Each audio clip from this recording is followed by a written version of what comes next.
તો ગાંધીનગરના જૂના સચિવાલયમાં આગ લાગી. ફાયર બ્રિગેડની 3 ગાડી ઘટના સ્થળે પહોંચી છે. આગ પર કાબુ મેળવવાનો પ્રયાસ હાથ ધરવામાં આવ્યો છે. શ્રમ અને રોજગાર કચેરીમાં આગ લાગ્યાની પ્રાથમિક વિગતો મળી રહી છે. જૂના સચિવાલયમાં આગ લાગી હતી. શ્રમ અને રોજગાર કચેરીમાં આગ લાગી હોવાની ઘટના સામે આવી રહી છે. હાલ તો આગ પર કાબુ મેળવવાના પ્રયાસ છે તે હાથ ધરવામાં આવ્યા છે.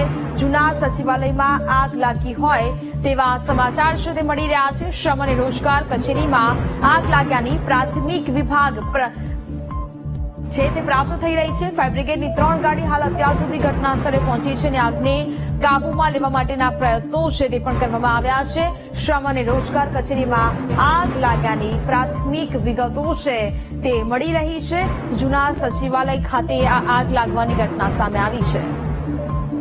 પાવર તો ચાલુ ના હોય, પણ હવે એક્ઝેક્ટ રીઝન શું છે FSL આવશે અને એ ચેક કરશે એટલે ખબર પડશે.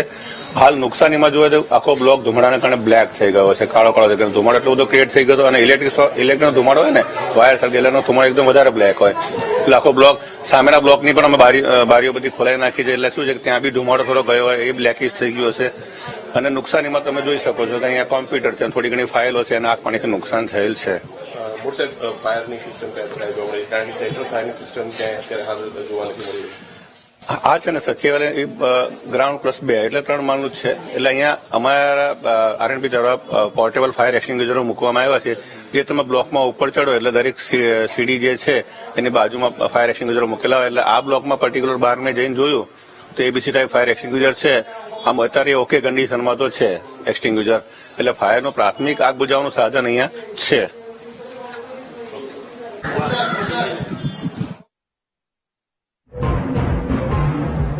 શ્રમ અને રોજગાર વિભાગમાં આગ લાગી હોવાનું સામે આવી રહ્યું છે. આગ પર કાબુ મેળવવાનો પ્રયાસ છે તે હાથ ધરવામાં આવ્યો છે. જે જગ્યા પર આગ લાગી છે ત્યાં કોમ્પ્યુટર અને કેટલીક ફાઇલો પણ રહેલી હોવાનું જાણવા મળી રહ્યું છે. આગ પર કાબુ મેળવવાનો પ્રયાસ અત્યારે તો હાથ ધરવામાં આવ્યો છે. ફાયર બ્રિગેડની 3 ગાડી ઘટના સ્થળે પહોંચી છે.